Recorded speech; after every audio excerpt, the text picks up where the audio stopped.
Shall we? Ẹ̀yin tèmi èmi náà pè ní Shanko irúnmọlẹ̀ nínú wọn. Ẹ̀yin tèmi nílé lóko lájò lódò lẹ́yìn odi.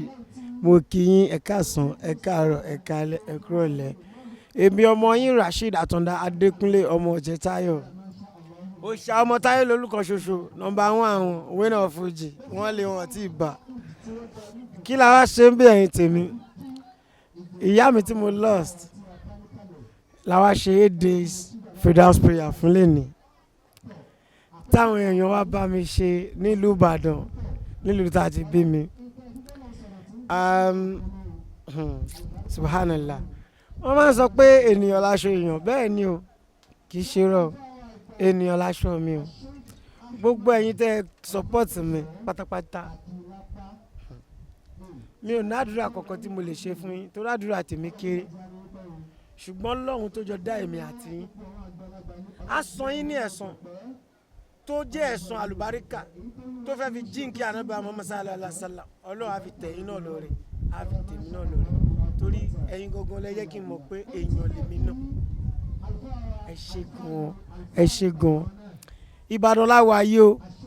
Àwọn èèyàn oríṣiríṣi ló bá adé bí Azeez Jada adé bí Stamina wà bí Dẹ̀yìndé Ọ̀ṣunkọ̀yà wà bí Waheed Afọlárin dé bí Gallant Bouncer dé bí Gboah TV dé bí àwọn tèmi dé bí àtàwọn tí mo lè dárúkọ because mi ti ṣe tán náà mo kàn ní ká wá ṣe 8 days freedom prayers ni mi mọ̀ pé ó tún máa fẹ́ lójú fún mi tó yìí.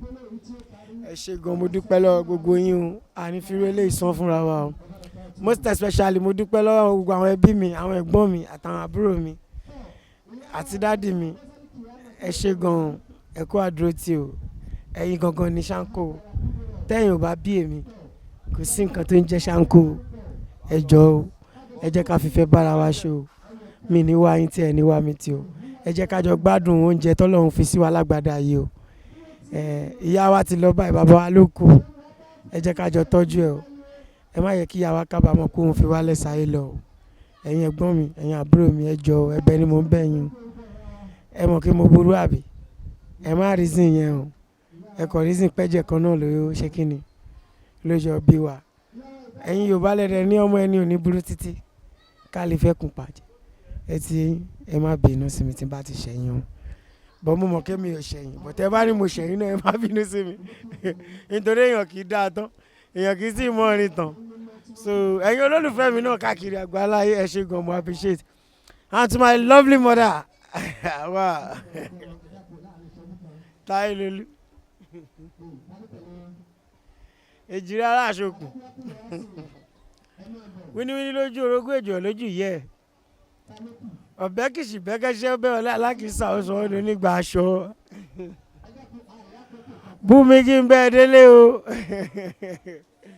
kì mí kí n padà lẹ́yìn ẹ Adéọlá ọmọ Astrop Àjọkẹ́mi I love you I love you I love you in this life I will love you in next life. You have been my mother in this life, you still remember my mother in next life. If I still have the opportunity to come again in next life, I still want to be your son. Bye bye, mommy, I love you. Ta ló sọ pé kò pọ̀ kẹ̀ wà á ti máa gbọ́ pé Gallant Bouncer ló wà níbí Ìbàdàn ló ń pè bí o ọ̀dọ̀ Alhaji Rasheed Shanko ibẹ̀ la wà ní Ìbàdàn bíi bẹ́ẹ̀rẹ̀ mọ́mí wọn Ìbàdàn kọ́lọ́mà àfọ̀hún kí màmá o àwọn náà a ṣe kí ni agbọ́ adẹ̀ ṣe kí ni àníkà wá pay last respect mama kò lè bàjẹ́ Gallant Bouncer wà bí o you are secure everybody tó wà bí báyìí. Thanks for watching this video. Please don't forget to click on the subscribe button. Kindly comment and share. We drop new videos daily. Thank you.